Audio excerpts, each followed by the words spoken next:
இவர் மேல ரொம்ப கோபம் வந்துடுது.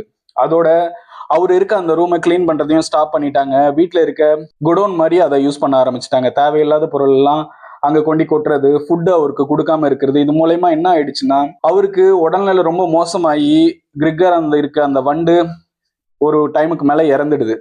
சோ அந்த இறந்த செய்திய கேள்விப்பட்ட உடனே கிரிக்கரோட அம்மா, அப்பா, தங்கச்சி எல்லாருமே ரொம்ப சந்தோஷப்படுறாங்க. இதுல கிரிக்கர் தான் அந்த ஃபேமிலியை ரன் பண்ணிக்கிட்டு இருந்தபோது அவரை அட்மையர் பண்ணி பார்த்த அவரோட சிஸ்டரா இருக்கட்டும், ரொம்ப பாசமா இருந்த அவங்க அம்மாவா இருக்கட்டும், என்னோட பிரச்சனையெல்லாம் என் பையன் தீத்துருவான்னு நினைச்சு ரொம்ப ப்ரௌடா ஃபீல் பண்ண அவங்க அப்பாவா இருக்கட்டும், எல்லாருமே எப்போ கிரிக்கர்கிட்ட இருந்து ஒரு இன்கம் வர்றது ஸ்டாப் ஆச்சோ அந்த டைம்ல வெறுக்க ஆரம்பிச்சிடுறாங்க.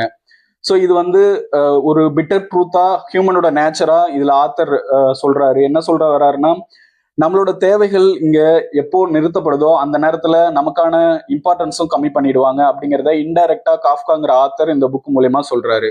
இந்த புக்கு தமிழ்ல உருமாற்றங்கிற பேர்ல வித்துக்கிட்டு இருக்காங்க.